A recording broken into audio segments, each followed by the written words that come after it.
Being at the trendy page of Coingecko, it incentivized me to make a video on this project, Meet Curve Finance, and in this video I'm going to tell you all about it.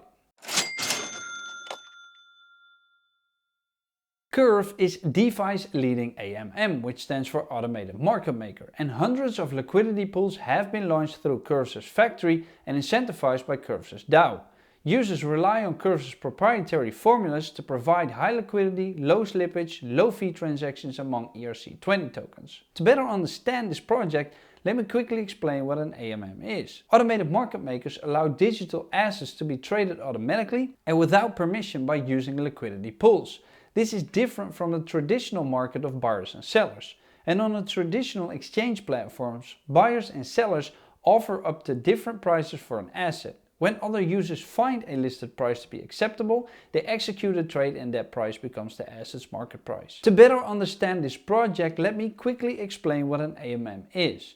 Automated market makers allow digital assets to be traded automatically and without permission by using liquidity pools. This is different from the traditional market of buyers and sellers, because on a traditional exchange platform, buyers and sellers offer up to different prices for an asset. When other users find a listed price to be acceptable, they execute a trade and that price becomes the asset's market price. Stocks, gold, real estate and most other assets rely on this traditional market structure for trading. However, AMMs have a different approach to trading assets. So the easiest way to understand Curve is to see it as an exchange. Its main goal is to let users and other decentralized protocols exchange ERC20 tokens through it with low fees and low slippage. So DAI to USDC, for example. And unlike exchanges that match a buyer and a seller, Curve uses liquidity pools. And to achieve successful exchange volume, Curve needs a high volume of liquidity and therefore offers rewards to liquidity providers. Now, Curve is non-custodial, meaning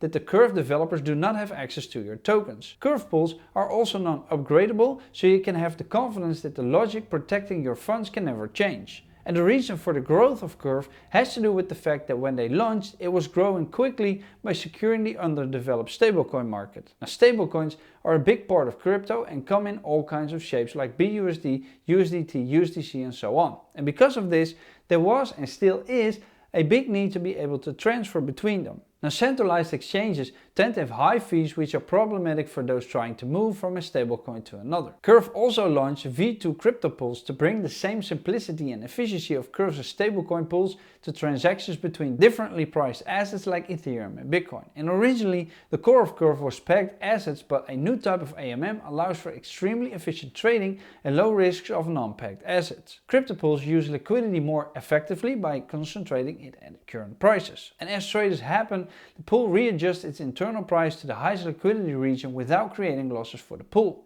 Crypto pools also have variable fees which can range between 0.04% and 0.40%. Becoming a liquidity provider in a Curve crypto pool is in all ways similar to stable pools. You will gain exposure and risk to all assets in the pools, and you can deposit one or all the coins in the pool. Always be sure to check the bonus and slippage warning box. Also, as with any liquidity providing blockchain, there are some smart contract risks involved. Curve crypto pools have been audited by Mixbytes and Chain Security, but audits never eliminate risk completely. Now, Chain Security offers smart contract audits since 2017 and works blue chip DeFi protocols and promising new Web3 projects. Right, before we move on with the video, I need to remind you all that I'm not a registered financial advisor. My videos are not meant to be taken as financial advice, but are meant to be educational and entertaining only. Also, please know that this video is not sponsored, nor am I invested in Curve Finance at the time of this recording. Now that we've got that out of the way,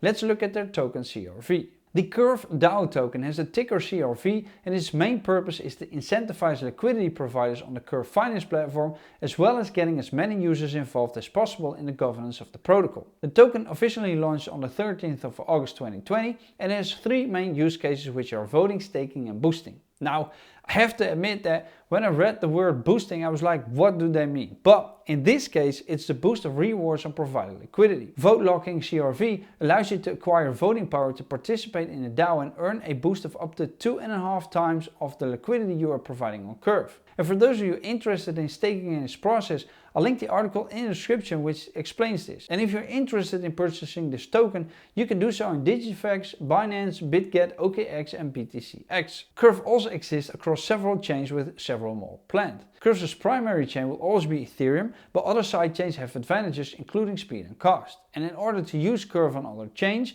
you must typically send your funds from Ethereum to the sidechain using the chain's bridge. The Curve forks consist of Avalanche, Arbitrum, BSC, Phantom, Harmony, Optimism, Polygon and XDAI. And be sure to check out my video on Arbitrum, which I made a while ago, and let us know your thoughts. Now, each of these forks have their own bridges to exchange money between chains from. So be sure to use the correct one when you're bridging your funds. And that's it for this video. If you want to learn more about crypto, please click that playlist right there. For now, my name is Rico. Thank you for watching and I'll see you next time. Doei!